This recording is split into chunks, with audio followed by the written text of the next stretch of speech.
Sir sir ఈయన sir ఈయన చరిత్ర సార్ ఈయన చరిత్ర సార్ ఈయన గ్రామానికి చెందిన మదన్ మోహన్ రెడ్డి అని మాజీ సమితి ప్రెసిడెంట్ హత్య కేసులో A2 అధ్యక్ష, అలాగే A2 అధ్యక్ష ఆ మర్డర్ కేసులో ఇంకో భుక్షమనే వ్యక్తి హత్య కేసులో ఈయన వీళ్ళ నాయన A6 A7, ఆ తర్వాత రామిరెడ్డి హత్య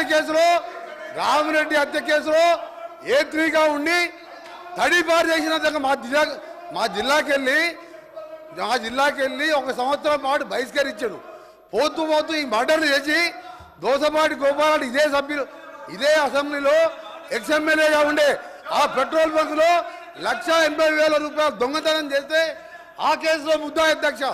ఇంకొకటి రామారావు గారు ఎన్టీ రామారావు ముఖ్యమంత్రిగా ఉన్నప్పుడు ఎక్సైజ్ ప్రొవిజన్ పెడితే దొంగ మందు కర్ణాటక వెళ్ళి మందు తీసుకొచ్చి పట్టుబడితే మిర్యాలగూడ పోలీస్ స్టేషన్లో ఇప్పటికీ కేసు ఉన్నది అధ్యక్ష. ఈయన కేసులు చెప్తే అబ్బా ఈయన గురించి మాట్లాడితే మా గౌరవం పోతుంది అధ్యక్ష. అందుకనే జగదీష్ రెడ్డి గారు మీరు మీ చరిత్ర చెప్పాలంటే మీరు ఒక చరిత్ర కాదు, ఆయన అంటే ఉద్యమాలు చేసిన సార్ ఒక నిమిషం, మీరు ఎందుకే భయపడుతురే అని ఆయన చరిత్ర చెప్తే భయపడుతున్నారు. ఆయన చరిత్ర చెప్తే భయపడదు సార్. ఆయన తెలంగాణ ఉద్యమం చేసిందంట. దొంగతనాలు కిరాయి హత్యలు దొంగతనాలు తప్ప